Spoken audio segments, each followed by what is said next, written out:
नमस्कार, आज की बात में आपका स्वागत है। आज धनतेरस का शुभ दिन है, शॉपिंग का दिन है। आप सबको धनतेरस की बहुत बहुत शुभकामनाएं।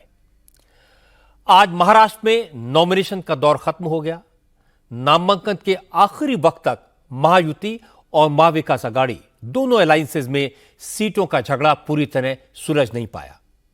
अब 10 सीटों पर महाविकास आघाड़ी की तरफ से एक से ज्यादा उम्मीदवार हैं और 3 सीटों पर महायुति के उम्मीदवार आमने सामने हैं।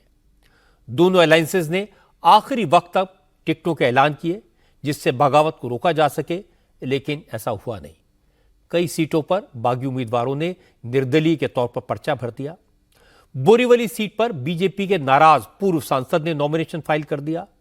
मुंबा देवी सीट पर एकनाथ शिंदे ने कल बीजेपी से आई शाइना एनसी को आज शिवसेना का टिकट दे दिया, तो बीजेपी के नेता अतुल शाह इंडिपेंडेंट के तौर पर मैदान में उतर गए। हालांकि जब पार्टी ने उनसे बात की, समझाया, तो अतुल शाह ने नॉमिनेशन वापस ले लिया। महायुति में कई सीटों पर ऐसा एडजस्टमेंट हुआ है जिसमें बीजेपी के नेता एकनाथ शिंदे की शिवसेना के टिकट पर चुनाव लड़ रहे हैं, लेकिन मानपुर सीट पर तो आज जमकर तमाशा हुआ। बीजेपी नवाब मलिक की उम्मीदवारी का विरोध कर रही थी, लेकिन नवाब मलिक ने अजित पवार की एनसीपी के उम्मीदवार के तौर पर और निर्दलीय उम्मीदवार पर 2 पर्चे भरे। अजित पवार ने नॉमिनेशन का वक्त खत्म होने से 5 मिनट पहले नवाब मलिक को एबी फॉर्म दे दिया। इसके बाद एकनाथ शिंदे ने भी नवाब मलिक के खिलाफ अपना उम्मीदवार उतार दिया।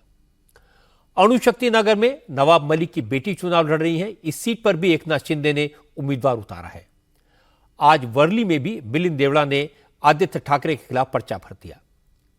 महाराष्ट्र में चुनावी राजनीति के जो पटाखे आज फूटे, उसकी झलक आपको दिखाऊंगा। उनकी गूंज दूर तक सुनाई देगी। पर्दे के पीछे की सियासी हकीकत भी मैं आपको बताऊंगा। सबसे पहले बात करते हैं मानखुर्द शिवाजी नगर सीट की, जहां नवाब मलिक को लेकर महायुति में जबरदस्त तकरार जारी है। आज तय हो गया कि अजीत पवार नवाब मलिक का साथ नहीं छोड़ेंगे और न बीजेपी नवाब मलिक के साथ खड़ी होगी। यानी मुंबई की मानखुर्द शिवाजी नगर सीट पर महायुति की 2 पार्टियों के बीच फ्रेंडली फाइट होगी। आज अजित पवार ने आखिरी वक्त में नवाब मलिक को पार्टी का टिकट दे दिया और एकनाथ शिंदे की शिवसेना ने भी बिना देर किए सुरेश पाटिल उर्फ बुलेट पाटिल को नवाब मलिक के खिलाफ मैदान में उतार दिया। हालांकि अजित पवार ने सस्पेंस आखिरी वक्त तक बनाए रखा। नवाब मलिक ने सुबह 2 नॉमिनेशन फॉर्म भरे थे, एक निर्दलीय उम्मीदवार के तौर पर और दूसरा अजित पवार की एनसीपी के उम्मीदवार के तौर पर। यानी उन्हें भी अजित पवार पर पूरा भरोसा नहीं था। पर्चा भरने का वक्त दोपहर 3 बजे तक का था और अजित पवार ने नवाब मलिक को दोपहर 2:30 बजे नामांकन का फॉर्म दिया और नवाब मलिक ने वक्त खत्म होने से सिर्फ 5 मिनट पहले 2:55 पर एबी फॉर्म रिटर्निंग ऑफिसर के पास पहुंचा दिया। इसके बाद नवाब मलिक अजित पवार की एनसीपी के ऑफिशियल कैंडिडेट हो गए, लेकिन तैयारी दूसरी तरफ से बराबर की थी। बीजेपी नवाब मलिक का विरोध कर रही है, लेकिन महायुति में यह सीट एकनाथ शिंदे को मिली थी, इसलिए एकनाथ शिंदे ने पहले ही सुरेश पाटिल का फॉर्म भरवा दिया था। अब मानखुर्द शिवाजी नगर सीट पर ट्रायंगुलर फाइट होगी। नवाब मलिक के अलावा शिंदे की शिवसेना के सुरेश पाटिल उर्फ बुलेट पाटिल और महाविकास आघाड़ी की तरफ से समाजवादी पार्टी के नेता अबू आजमी मैदान में है। नॉमिनेशन का वक्त होने के बाद नवाब मलिक ने कहा अब वो अजीत की पार्टी से चुनाव लड़ रहे हैं, उन्हें इस बात की कोई फिक्र नहीं है कि मुकाबला किससे है। मानखुर्द शिवाजी नगर विधानसभा क्षेत्र से नेशनलिस्ट कांग्रेस पार्टी का नामांकन भरा था, साथ ही में अपक्ष भी नामांकन दाखिल किया था और समय पे पार्टी की तरफ से एबी फॉर्म जमा कराया गया 2:55 को। और अब मैं चुनाव नेशनलिस्ट कांग्रेस पार्टी की तरफ से लड़ूंगा और इसके लिए मैं अजीत पवार जी, प्रफुल्ल पटेल साहब और स्टेट प्रेसिडेंट सुनील तटकरे जी का आभार मानता हूं कि उन्होंने मुझ पर विश्वास जताया है और निश्चित रूप से इस विधानसभा से हम विजयी होंगे। मानखुर्द शिवाजी नगर सीट मुस्लिम बहुल सीट है। इस सीट पर 53% मुस्लिम वोटर्स हैं। अबू आजमी इस सीट पर 2009 से लगातार 3 बार चुनाव जीत चुके हैं। इस बार उन्हें कांग्रेस, शरद पवार की एनसीपी और उद्धव की शिवसेना का सपोर्ट भी है। हालांकि कांग्रेस और उद्धव की पार्टी के उम्मीदवारों ने पर्चा भरा है, लेकिन उम्मीद है कि वो नाम वापस ले लेंगे। लेकिन महायुति में विवाद है। नवाब मलिक अजीत पवार की पार्टी से हैं और एकनाथ शिंदे की शिवसेना से सुरेश पाटिल हैं, इसलिए दोनों की राह मुश्किल होगी। नवाब मलिक तो पहली बार इस सीट से चुनाव लड़ रहे हैं। उससे पहले 3 बार अणुशक्ति नगर से चुनाव जीते थे, लेकिन इस बार यह सीट उनकी बेटी सना के पास गई है। हालांकि अणुशक्ति नगर में नवाब मलिक की बेटी को भी एकनाथ शिंदे की पार्टी से चैलेंज मिल रहा है। एकनाथ शिंदे ने अणुशक्ति नगर में सना मलिक के खिलाफ अविनाश राणे को मैदान में उतारा है। आज अविनाश राणे ने भी पर्चा भर दिया। अब अणुशक्ति नगर में भी ट्रायंगुलर फाइट होगी। सना मलिक और अविनाश पांडे के अलावा महाविकास आघाड़ी के उम्मीदवार स्वरा भास्कर के हस्बैंड फहाद अहमद शरद पवार की एनसीपी के टिकट पर चुनाव लड़ेंगे। अणुशक्ति नगर सीट पर 29% वोटर्स मुस्लिम हैं। इस सीट से नवाब मलिक 2009 और 2019 में चुनाव जीते थे। 2014 में शिवसेना के उम्मीदवार से हार गए थे, लेकिन अब इक्वेशन बदल चुके हैं। नवाब मलिक शरद पवार का साथ छोड़कर अजीत पवार के साथ हैं। अजीत पवार महायुति में है, बीजेपी के साथ है, लेकिन महायुति नवाब मलिक के साथ नहीं है। शिंदे की शिवसेना का उम्मीदवार मैदान में है और इसका नुकसान नवाब मलिक की बेटी को हो सकता है। इसी तरह मुंबई की मुंबा देवी सीट पर उम्मीदवार के चयन को लेकर महायुति में बगावत हो गई। असल में यह सीट शिंदे की शिवसेना के कोटे में गई है। बीजेपी इस सीट से शाइना एनसी को चुनाव लड़ाना चाहती थी, इसलिए एडजस्टमेंट के तहत शाइना एनसी कल बीजेपी छोड़कर एकनाथ शिंदे की पार्टी में शामिल हुई और आज शिंदे ने उन्हें टिकट भी दे दिया। टिकट मिलते ही शाइना ने पर्चा भर दिया, लेकिन मुश्किल ये थी कि मुंबा देवी सीट से बीजेपी के नेता अतुल शाह टिकट मांग रहे थे। जब उन्हें टिकट नहीं मिला तो उन्होंने बगावत कर दी। इंडिपेंडेंट कैंडिडेट के तौर पर नॉमिनेशन फाइल कर दिया। सुबह अतुल शाह ने कहा कि पार्टी ने काम करने वाले कार्यकर्ताओं की उपेक्षा की, इसलिए वो चुनाव जरूर लड़ेंगे। यहां पर प्रतिनिधित्व पिछले अनेक वर्षों से मैं करता हूं और वहां किसी और को टिकट दे दिया जाए, ये तो कोई म्यूजिकल चेयर तो नहीं है ना। ये चुनाव है। चुनाव में वहां कौन काम करता है, कौन जीत सकता है, उसका नेतृत्व ने विचार करना चाहिए था। किसी को भी थोप देंगे। तन मन धन 24 घंटा पार्टी का काम करके ये होता है तो थोड़ी आहत होती है, थोड़ा मन दुखी होता है। अपील करने दीजिए, मगर कहीं नेतृत्व को यह भी पता होना चाहिए कि अपनी गलती हो तो जहां गलती हुई है वो अभी भी वक्त है, वो चेंज कर दें। हम तो पार्टी के लॉयलिस्ट है। गलती हमारे से भी होती है, गलती नेतृत्व से भी हो सकती है। इसके बाद बीजेपी के कई नेताओं ने अतुल शाह से बात की, उन्हें समझाया। भूपेंद्र यादव, अश्विनी वैष्णव ने उनसे नामांकन वापस लेने को कहा। महाराष्ट्र के कई स्थानीय नेताओं ने भी उनसे अपील की। इसका असर हुआ। अतुल शाह मान गए। उन्होंने कहा उनकी नाराजगी टिकट को लेकर थी, लेकिन वो पार्टी के पुराने कार्यकर्ता हैं, चुनाव में पार्टी का नुकसान नहीं करना चाहते, इसलिए उन्होंने कदम पीछे खींचने का फैसला किया। कल निर्णय लिया था कि अवहेलना हुई हमारी कार्यकर्ताओं की, तो आज सुबह मुझे सह संगठन मंत्री शिव प्रकाश जी का फोन आया कि आप फॉर्म मत भरिए, अब पुराने कार्यकर्ता है। तो मुझे भी लगा कि पार्टी कुछ न कुछ सुनती है, देखती है। जो पार्टी के साथ इतने सालों से मैं जुड़ा हूँ, पार्टी को कोई नुकसान हो ऐसा मैं कदम लूँ तो वो मेरे प्रिंसिपल में फिट नहीं होता था, इसलिए मैंने ये फॉर्म नहीं भरने का नक्की किया। मैंने पार्टी को ये भी कहा कि आपने सर्वे ठीक नहीं किया, मैंने ये जरूर कहा पार्टी को, पर ऑल सेड एंड डन इतना बड़ा पार्टी का काम है, कहीं पार्टी की भी गलतियां हो जाती है, कहीं कार्यकर्ताओं को भी गलती हो जाती है। मैं इस पार्टी के प्रिंसिपल ने मानने वाला हूं, इसलिए मैंने आखिर में निर्णय लिया कि फॉर्म भरना उचित नहीं है। अब मुंबा देवी सीट पर मुकाबला बेहद इंटरेस्टिंग हो गया है। शाइना एनसी के खिलाफ मुंबा देवी सीट से कांग्रेस के सिटिंग एमएलए अमीन पटेल फिर से चुनाव लड़ रहे हैं। पटेल 2009 से लगातार इस सीट से विधायक हैं। अमीन पटेल ने भी आज नॉमिनेशन भरा। अमीन पटेल का पर्चा भरवाने शिवसेना के नेता अरविंद सावंत और महात्मा गांधी के ग्रैंडसन तुषार गांधी भी पहुंचे। अमीन पटेल ने कहा शाइना एनसी पैराशूट उम्मीदवार है। मुंबा देवी की जनता बरसों से उनका साथ दे रही है और इस बार भी वही चुनाव जीतेंगे। मुझको अपने वोटर्स पे पूरा भरोसा, पूरा विश्वास है। मुंबा देवी की जनता का प्यार, उनका स्नेह, उनका सम्मान जो मुझको मिलता है और जो मिला है और जो मिलेगा, मेरी जीत इंशाल्लाह ऊपर वाले चाह तो पक्की है। महायुति युति ही नहीं रही है, महाविकास आघाड़ी है। आप देख रहे हो महाविकास आघाड़ी है। मेरे एक तरफ जो है हमारे दिग्गज सांसद अरविंद सावंत है, दूसरी तरफ तुषार गांधी जी है। ये जो सैलाब आप देख रहे हो, सुबह से 9 बजे से लोग मेरे साथ में चल रहे हैं। जीत पक्की है। और यहाँ तो जो कैंडिडेट आया हुआ है वो तो सैटेलाइट से आया हुआ है, हेलीकॉप्टर में बैठ के आया हुआ है। शायना एनसी ने अमीर पटेल को तुरंत जवाब भी दे दिया। शायना ने कहा उनकी पूरी जिंदगी साउथ मुंबई में गुजरी है, वो बाहरी कैंडिडेट नहीं है, न ही वो पैराशूट उम्मीदवार है। शायना ने कहा कि पैराशूट की जरूरत तो अमीर पटेल को पड़ने वाली है, क्योंकि उनका हेलीकॉप्टर क्रैश होगा ये तय है। मुंबई की लड़की हूँ, मुंबई मेरी माया नगरी है, मुंबई मेरी कर्म भूमि है, मुंबई मेरी जन्मभूमि है और दक्षिण मुंबई में परवरिश के साथ साथ काम भी हुआ है।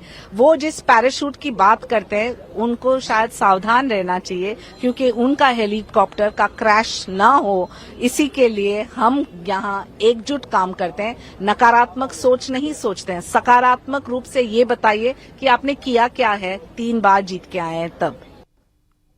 शायना एनसी बहुत एक्टिव है, सोशली बहुत रिकॉग्नाइज्ड है, बीजेपी की प्रवक्ता है और एक मजबूत उम्मीदवार है।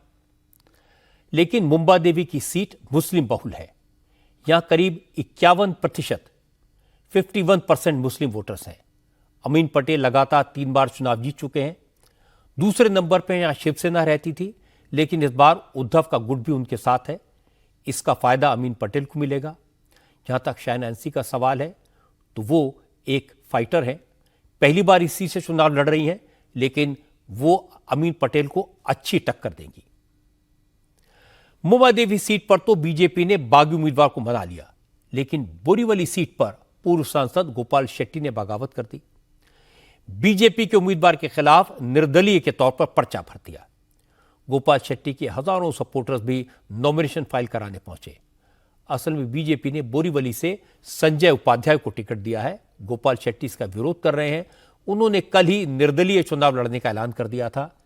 इसके बाद बीजेपी के नेता उन्हें मनाने की कोशिश में लगे थे। आशीष शेलार ने कल रात उनसे मुलाकात की, लेकिन गोपाल शेट्टी नहीं माने। गोपाल शेट्टी का कहना है कि पार्टी ने लोकसभा चुनाव में उनकी सीट से पीयूष गोयल को उम्मीदवार बनाया था।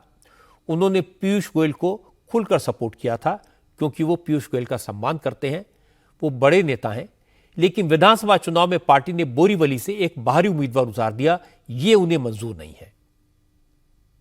मैंने फॉर्म भरा है, अभी चुनाव लड़ने का मन बनाया। बोरीवली के लोगों ने चुनाव लड़ेंगे। बिल्कुल मैंने टिकट मांगा नहीं था, लेकिन पार्टी के कार्यकर्ताओं ने नाम प्रपोज किया था। जनता के पास से जब पार्टी ने सर्वे किया तो उस जनता के सर्वे में भी नाम आया था।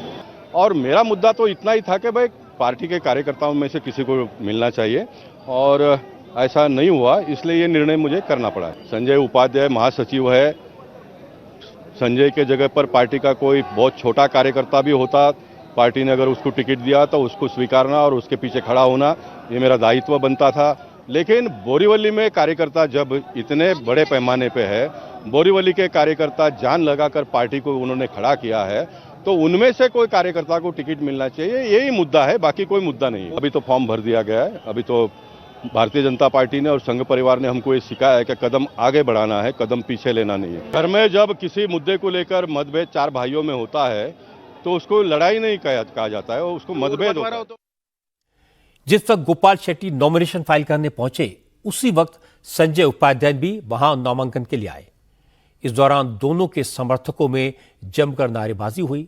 संजय उपाध्याय के नॉमिनेशन के वक्त पीयूष गोयल भी मौजूद थे। पर्चा भरने के बाद संजय उपाध्याय ने कोई कड़वी बात नहीं कही। उन्होंने कहा कि गोपाल शेट्टी बीजेपी के पुराने नेता हैं, वो आज भले ही नाराज हों, लेकिन उन्हें मना लिया जाएगा।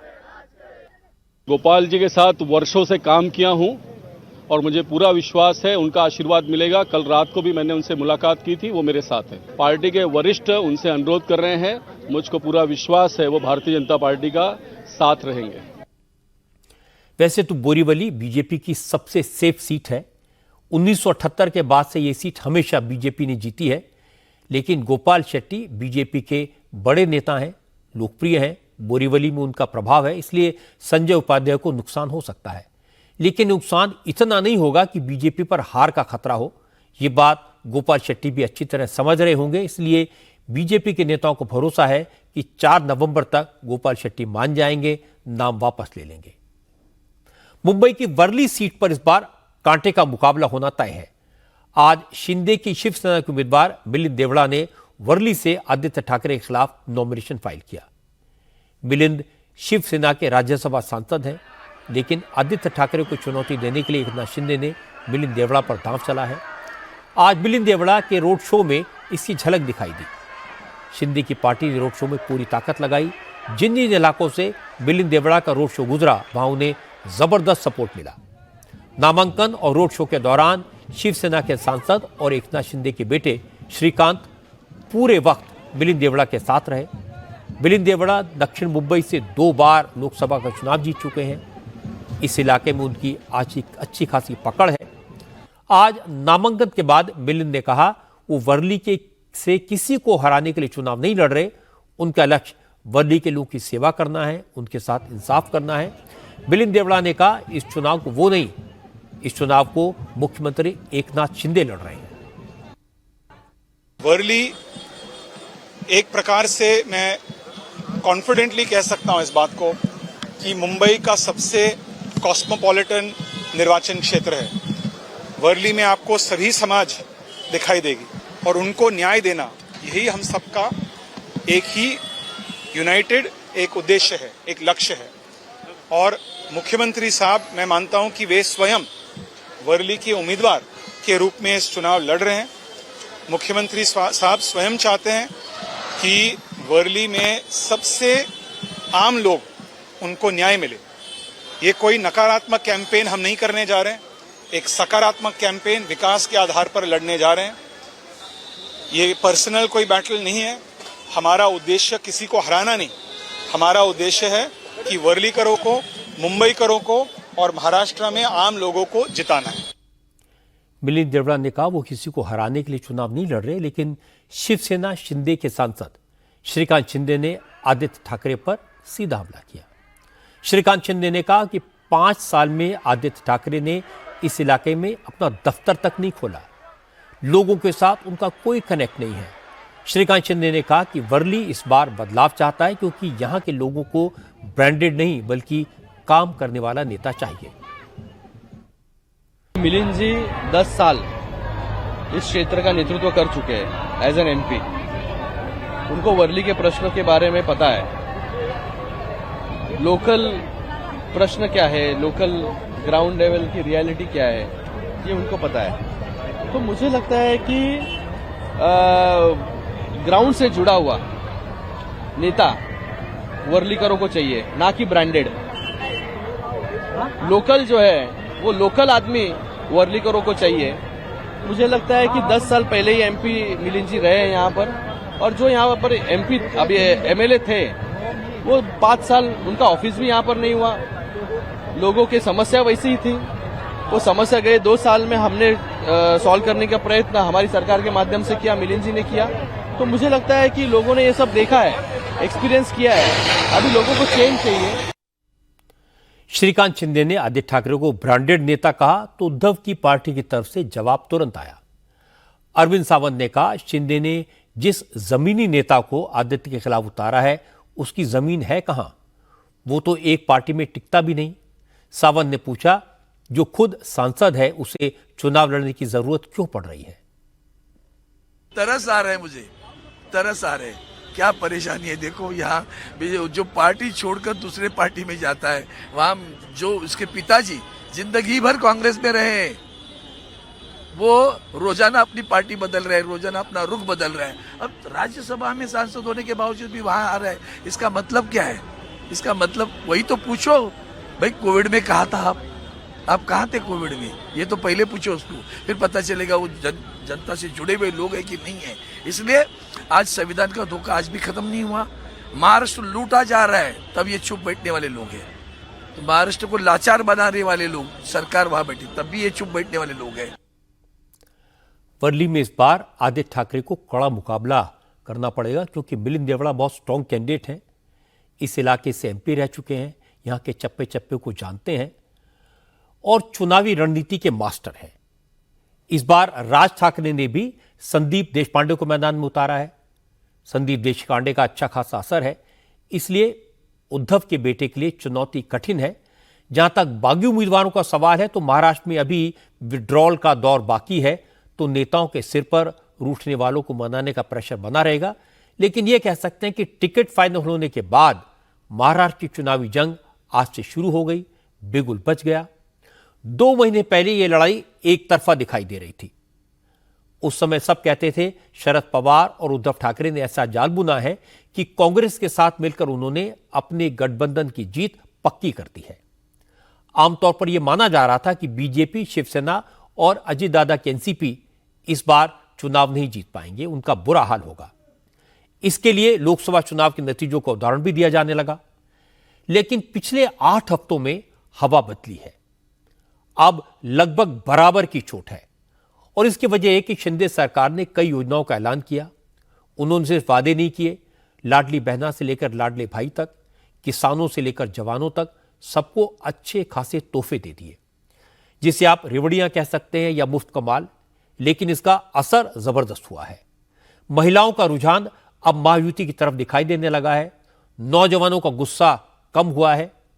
पिछले 2 हफ्तों में योगी आदित्यनाथ के बटोगे तो कटोगे के नारे का प्रभाव भी दिखाई दिया है। असली रंग तब आएगा जब महाराष्ट्र के चुनाव में नरेंद्र मोदी की एंट्री होगी। झारखंड में भी चुनावी माहौल गर्म है और इसी दौरान आज ईडी के एक्शन ने आग और भड़का दी। आज शराब घोटाले के केस में ईडी ने झारखंड के सेक्रेटरी लेवल के अफसरों, शराब कारोबारियों और बिचौलियों के 15 से ज्यादा ठिकानों पर रेड की। जिन अफसरों के यहां छापे पड़े उनमें हेमंत सोरेन के प्रिंसिपल सेक्रेटरी रह चुके आईएएस अफसर विनय कुमार चौबे और झारखंड में एक्साइज विभाग के ज्वाइंट सेक्रेटरी गजेंद्र सिंह भी शामिल हैं। विनय कुमार चौबे फिलहाल झारखंड में पंचायती राज विभाग में सेक्रेटरी हैं। जिस केस में ईडी ने रेड की है वो मामला छत्तीसगढ़ के शराब घोटाले से जुड़ा है। इस मामले में छत्तीसगढ़ पुलिस के एंटी करप्शन ब्यूरो ने सितंबर में एफआईआर दर्ज की थी, जिसमें सीनियर आईएएस अधिकारी विनय चौबे समेत कई बड़े अफसरों के नाम थे। इल्जाम यह था कि छत्तीसगढ़ में शराब कारोबारियों और उनके सिंडिकेट को फायदा पहुंचाने के लिए शराब नीति बनाई गई थी। उसी तर्ज पर झारखंड में भी पॉलिसी बनाई गई और जब 2022 में झारखंड में एक्साइज पॉलिसी लागू की गई उस वक्त आईएएस विनय चौबे झारखंड के एक्साइज सेक्रेटरी थे। एफआईआर में यह भी आरोप लगाए गए हैं कि झारखंड में इन्हीं अधिकारियों के प्रोटेक्शन में अवैध तरीके से शराब का कारोबार चल रहा था, जिससे सरकारी खजाने को भारी नुकसान हुआ। इसी मामले में आज ईडी ने रेड की। हालांकि इस रेड में क्या क्या मिला, पूरा मामला क्या है, इस पर ईडी की तरफ से ऑफिशियली अभी कोई बयान नहीं आया।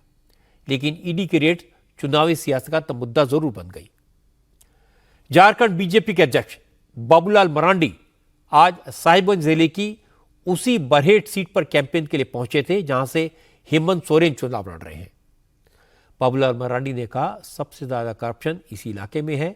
आज तो सिर्फ रेड हो रही है, चुनाव के बाद जब झारखंड में बीजेपी की सरकार बनेगी तो करप्शन करने वालों को जेल भी भेजा जाएगा। देखिए, झारखंड को लुटेरों और ठगों से, बिचौलियों से और दलालों से मुक्त करना है और सबसे अधिक दलाल और बिचौलिया और लुटेरा इसी साहिबगंज जिला में। गरीबों के अनाज तक कोई लोगों ने लूट करके बेच खाया है और आज किसी के ऊपर कार्रवाई नहीं हुई है। आप पता कर लीजिए। हमने कहा है कि सरकार बनेगी तो ऐसे भ्रष्ट अफसर उन लोगों को जेल में उन लोगों की जगह होगी, वहां पहुंचा देंगे। लेकिन झारखंड मुक्ति मोर्चे ने ईडी के एक्शन को चुनावी बताया। जेएमएम के नेताओं ने कहा जनता समझ चुकी है कि ईडी बीजेपी का नया हथियार है। जब बीजेपी को हार देखने लगती है तो ईडी को आगे कर देती है। आज हेमंत सोरेन की वाइफ और गांडे सीट से जेएमएम की कैंडिडेट कल्पना सोरेन ने कहा कि बीजेपी के पास कोई इशू नहीं है, इसलिए झूठ का सहारा ले रही है। कभी करप्शन की बात करते हैं, कभी डेमोग्राफिक चेंज की। कल्पना सोरेन ने कहा बीजेपी को यह बताना चाहिए कि झारखंड में घुसपैठिए आए कहां से, क्योंकि बॉर्डर पर घुसपैठियों को रोकने का काम तो केंद्र सरकार का होता है।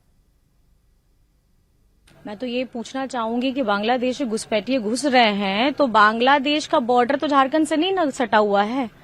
तो क्वेश्चन तो इनके ये जो अपने क्वेश्चन हमको करते हैं अपने, ये तो अपने सवालों में खुद गिर जाते हैं। वो इंटरनेशनल बॉर्डर है, तो इंटरनेशनल बॉर्डर की देखरेख किसकी है? सेंट्रल गवर्नमेंट की है। तो मुझे लगता है कि जब सेंट्रल गवर्नमेंट अपने नाकाम है तो उसका ठीकरा राज्य सरकार पे क्यों फोड़ रहे हैं? आप अगर अपनी नाकामी छिपाना चाहते हैं तो उसके लिए कोई ठोस वजह ढूंढिए। और झारखंड सरकार से, हेमंत सरकार से, अबुआ सरकार से ये इतना डर गए हैं कि अब इनके पास कोई बातें करने के लिए है ही नहीं। तो ये चुनाव के समय में ऐसे मुद्दे लेकर के आते हैं जिससे लोग दिग्भ्रमित हो, और मुझे लगता है कि कहीं ना कहीं जनता समझ चुकी है, और जनता इस बार, हमारी जनमानस, हमारी झारखंड की आवाम इस बार जवाब देने के लिए पूरी तरीके से तैयार है। चुनाव से पहले ईडी की रेड एक पैटर्न बन गया है, इसलिए झारखंड मुक्ति मोर्चे के लोग इसे इशू बनाएंगे। हमेशा की तरह उनका तर्क होगा कि सरकार डराने के लिए ईडी और सीबीआई का इस्तेमाल कर रही है, पर इससे यह भी साबित हो जाएगा कि जिन अफसरों पर रेड हुई है उनका रूलिंग पार्टी से कनेक्शन है और वो चुनाव के दौरान जेएमएम या कांग्रेस के लिए पैसे का प्रबंध करते हैं। बीजेपी का तर्क वही होगा कि इसका चुनाव से कोई संबंध नहीं है। बीजेपी के नेता हमेशा की तरह कहेंगे चुनाव की वजह से एजेंसीज करप्शन के खिलाफ एक्शन लेना बंद तो नहीं कर सकती, चुनाव तो हर टाइम होते रहते हैं। तो मैंने दोनों तरफ की बात आपको बता दी, समझने वाले समझ गए, जो ना समझे वो अनाड़ी है। प्रधानमंत्री नरेंद्र मोदी भी अगले हफ्ते झारखंड और महाराष्ट्र में कैंपेन करेंगे, लेकिन मोदी ने आज वीडियो कॉन्फ्रेंसिंग के जरिए रोजगार मेले में 51,000 नौजवानों को सरकारी नौकरी के अपॉइंटमेंट लेटर्स बांटे। इस मौके पर मोदी ने कहा, धनतेरस के दिन नौजवानों को नौकरी मिलना सौभाग्य की बात है। इसके बाद मोदी ने कहा कि इस बार धनतेरस के साथ साथ दिवाली भी खास होने वाली है, क्योंकि 500 वर्षों के बाद अयोध्या में प्रभु राम मंदिर में विराजमान हुए हैं और प्राण प्रतिष्ठा के बाद ये पहली दिवाली है। आज धनतेरस का पवित्र त्योहार है। सभी देशवासियों को धनतेरस की बहुत बहुत बधाई। 2 दिन बाद हम सभी दीपावली का पर्व भी मनाएंगे और इस साल की दीपावली बहुत खास है, बहुत विशेष है। आपको होगा कि भाई दिवाली तो हर बार आती है, इस बार विशेष क्या हो गया? मैं बताता हूं विशेष क्या है। 500 वर्षों के बाद प्रभु श्री राम अयोध्या के अपने भव्य मंदिर में विराजमान है और उस भव्य मंदिर में विराजमान होने के बाद ये पहली दीपावली है और इस दीपावली की प्रतीक्षा में कई पीढ़ियां गुजर गई, लाखों लोगों ने बलिदान दिए, यातनाएं झेली। हम सभी बहुत सौभाग्यशाली हैं जो ऐसी विशेष खास भव्य दिवाली के साक्षी बनेंगे। इस रोजगार मेले में बीजेपी शासित राज्यों के मुख्यमंत्री भी जुड़े थे। योगी आदित्यनाथ ने मेरठ से वीडियो कॉन्फ्रेंसिंग के जरिए प्रधानमंत्री नरेंद्र मोदी की बात सुनी और उसके बाद योगी आदित्यनाथ ने भी मेले में शामिल नौजवानों से दिवाली पर अयोध्या आने को कहा।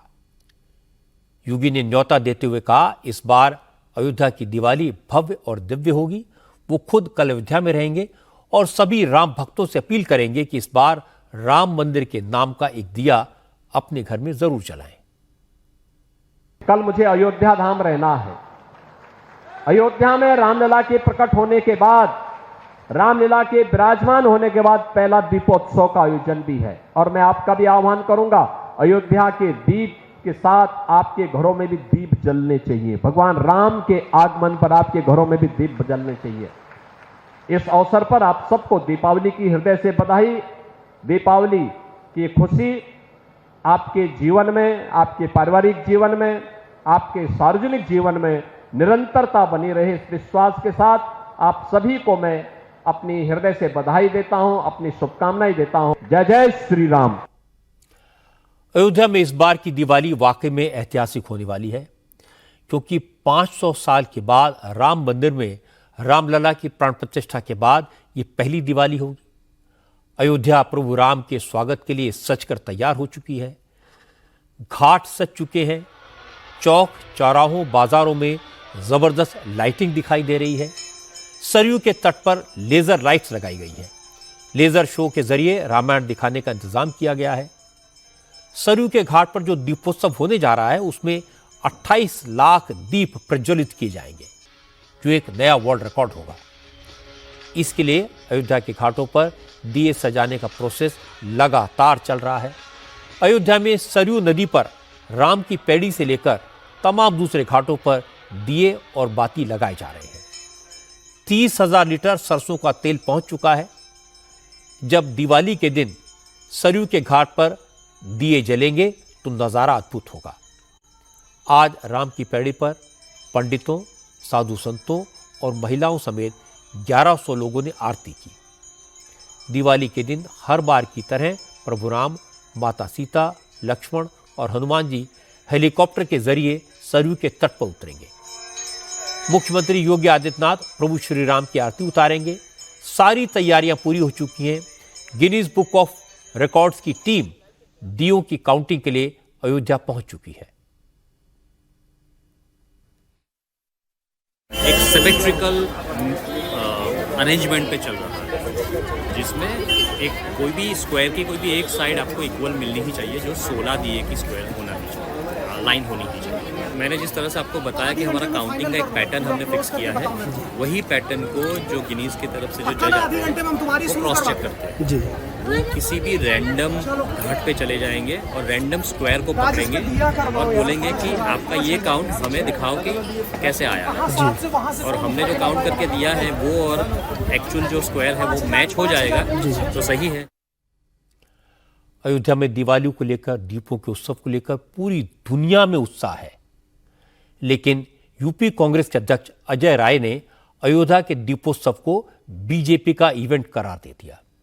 अजय राय ने आज कहा कि भगवान की पूजा के लिए एक दिया ही काफी है, लेकिन बीजेपी ने अयोध्या के दीपोत्सव को मार्केटिंग का जरिया बना लिया है। देखिए, मैं इतना ही कहना चाहूंगा, बिल्कुल दीपोत्सव होना चाहिए। एक दीपक से भी दीपोत्सव हो सकता है, 25 लाख से भी होगा, पर भावनाएं आपकी क्या है, श्रद्धा क्या है।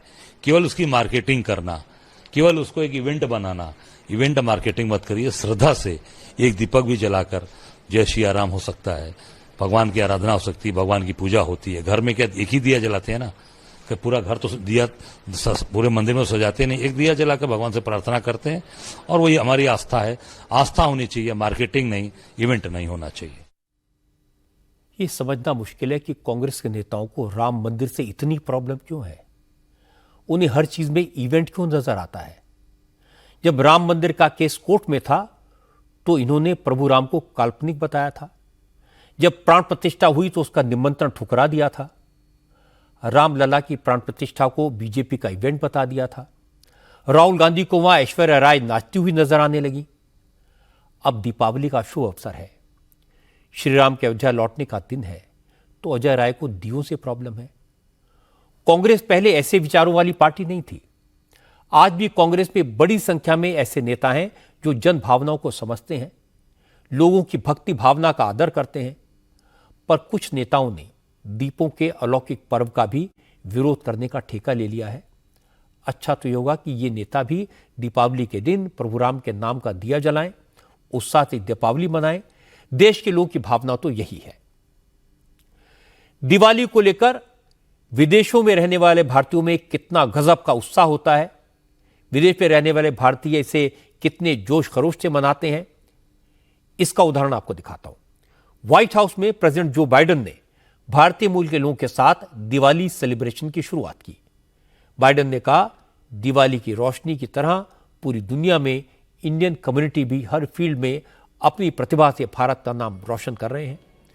अमेरिकन इंडियन कम्युनिटी अमेरिका की सबसे डेवलप्ड कम्युनिटी है। बाइडेन ने कहा वो व्हाइट हाउस में दिवाली मनाकर भारतीयों के जज्बे को सलाम कर रहे हैं। प्रेसिडेंट बाइडेन ने व्हाइट हाउस के ब्लू रूम में दिया जलाकर दिवाली सेलिब्रेशन की शुरुआत की। इस मौके पर जो बाइडेन ने वहां मौजूद भारतीयों से कहा, व्हाइट हाउस मेरा नहीं, आप लोगों का घर है।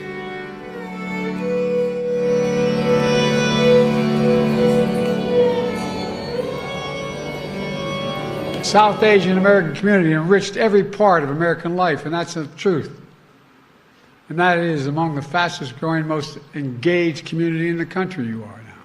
Now, in a time, Diwali is celebrated openly and proudly here in the White House. And by the way, this is not my house, this is your house.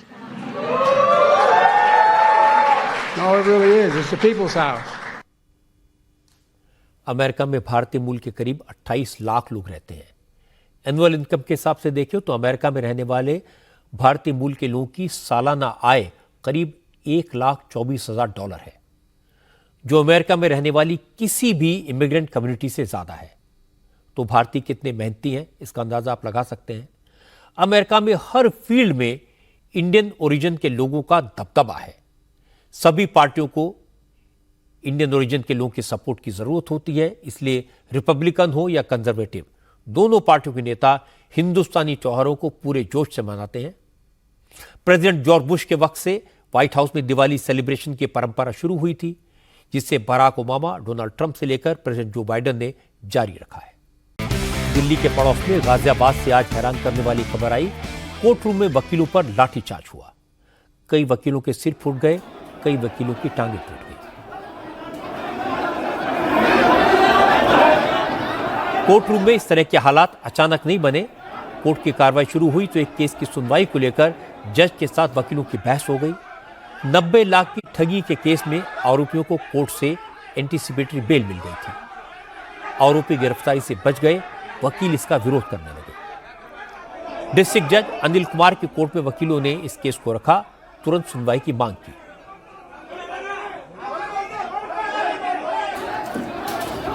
Ghaziabad bar association के पूर्व अध्यक्ष नाहर सिंह यादव ने आरोप लगाया कि जज ने बिना केस ठीक से सुने आरोपियों को एंटीसिपेटरी बेल दे दी, इसलिए डिस्ट्रिक्ट जज इस केस की आज ही सुनवाई करें या फिर मामले को दूसरी अदालत में ट्रांसफर कर दें। लेकिन जिला जज ने तुरंत सुनवाई से इनकार कर दिया।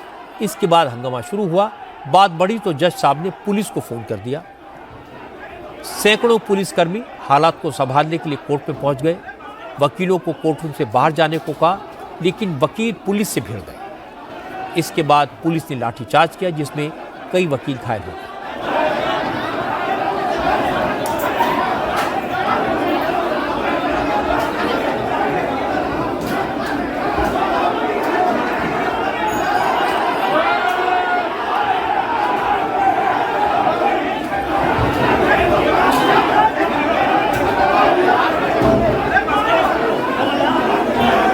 मैं आज डिस्ट्रिक्ट जज कोर्ट में एक मुकदमे में आया हुआ था।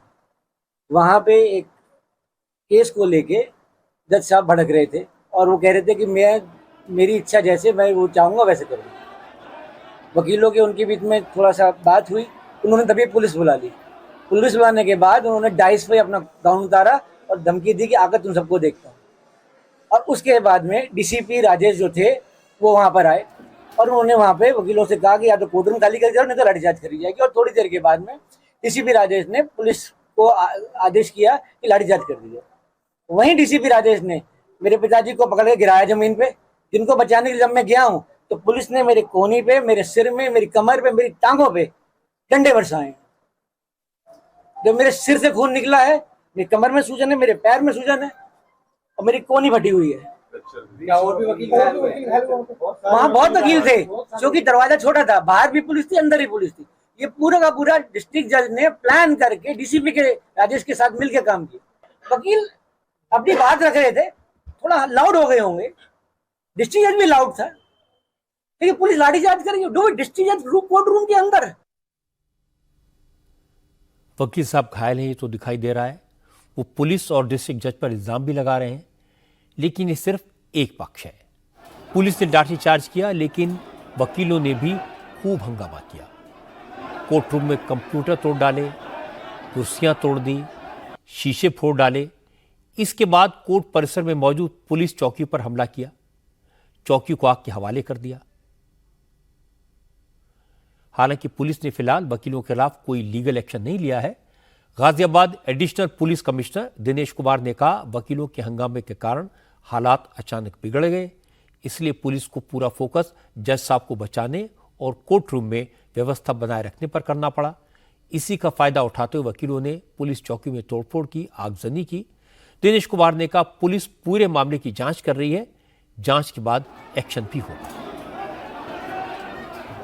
डीसीपी सिटी, एसीपी कविनगर एवं अन्य जो फोर्स है, डीजे साहब को सुरक्षित किया गया है और अधिवक्ताओं से बीच से हटा के उनको अपने चैम्बर में भेजा गया है। इसी बीच में अधिवक्ताओं को बाहर निकलवाने की भी कोशिश हुई थी। जब पुलिस फोर्स डीजे साहब को सुरक्षित लेके अपना चैम्बर पे ले जा रहे थे, इसी मौके का फ़ायदा उठा के अधिवक्ता नीचे स्थल पे पहुंचे और वहाँ पे जो चौकी पे मौजूद सामान, फर्नीचर वगैरह की तोड़फोड़ और आगजनी की घटना कारित की गई है। इस संबंध में सारे सीसीटीवी फुटेज और अन्य बयान सब लिया जा रहा है। साक्ष्य के आधार पर अग्रिम कार्रवाई की जा रही है। आज गाजियाबाद के कोर्ट में जो हुआ वो दुर्भाग्यपूर्ण है। इस घटना के लिए भले ही वकील, डिस्ट्रिक्ट जज और पुलिस को जिम्मेदार ठहरा रहे हों, लेकिन वकील कानून अच्छी तरह जानते हैं, लीगल प्रोसेस को समझते हैं। अगर उन्हें डिस्ट्रिक्ट जज के फैसले पर आपत्ति थी, उनके व्यवहार से शिकायत थी, तो वो हाई कोर्ट में जा सकते थे। लेकिन जज से लड़ना झगड़ना, फर्नीचर को तोड़ना, शीशे तोड़ना, हमला करना, इसे जस्टिफाई कैसे किया जा सकता है? हालांकि मैं कहूंगा कि पुलिस ने जिस तरीके से वकीलों पर लाठीचार्ज किया वो भी कुछ ज्यादा कर दिया। पुलिस को भी संयम से काम लेना चाहिए था, क्योंकि इस तरह की तस्वीरों से पूरे सिस्टम पर सवाल उठते हैं, लोगों का भरोसा टूटता है। आज धनतेरस का पावन पर्व है। धनतेरस को आरोग्य के देवता भगवान धनवंतरी की जयंती के तौर पर मनाया जाता है और पूरे परिवार के स्वास्थ्य की मंगल कामनाएं की जाती हैं। इसी मौके पर आज प्रधानमंत्री नरेंद्र मोदी ने घोषणा की कि आज से देश के सभी 70 साल से ज्यादा उम्र के बुजुर्गों को आयुष्मान योजना का लाभ मिलेगा। इस योजना के तहत अब तक सिर्फ गरीब लोगों को 5 लाख रुपए के मुफ्त इलाज की सुविधा मिलती थी, लेकिन अब 70 साल की उम्र से ज्यादा के सभी बुजुर्ग 5 लाख तक का मुफ्त इलाज करा सकेंगे। इस स्कीम का ऐलान करने के साथ ही मोदी ने दिल्ली और पश्चिम बंगाल के बुजुर्गों से माफी मांगी। मोदी ने कहा वो तो पूरे देश के बुजुर्गों के लिए स्कीम लेकर आए थे, लेकिन दिल्ली और बंगाल के लोगों को इसका फायदा नहीं मिलेगा, क्योंकि वहां की सरकारें राजनीतिक स्वार्थ की वजह से इस योजना से जुड़ नहीं रही और उन्हें इस बात का बेहद दुख है। मैं दिल्ली के 70 साल के ऊपर के जितने बुजुर्ग हैं और पश्चिम बंगाल के 70 साल के ऊपर के जितने बुजुर्ग हैं, उनसे क्षमा मांगता हूं कि मैं आपकी सेवा नहीं कर पाऊंगा। मैं उनसे क्षमा मांगता हूं कि मुझे पता तो चलेगा आपको कष्ट है, मुझे जानकारी तो मिलेगी, लेकिन मैं आपको सहाय नहीं कर पाऊंगा। और कारण, दिल्ली में जो सरकार है और पश्चिम बंगाल में जो सरकार है, वो इस आयुष्मान योजना से जुड़ नहीं रही है। अपने राजनीतिक स्वार्थ के लिए अपने ही राज्य के बीमार लोगों के साथ जुल्म करने की वृत्ति, ये प्रवृत्ति मानवता की दृष्टि से किसी भी तराजू पर खरी नहीं उतरती है। ये राजनीतिक पहलू से मैं बोल नहीं रहा हूं, भीतर एक दर्द होता है कि जिस दिल्ली से मैं बोल रहा हूं,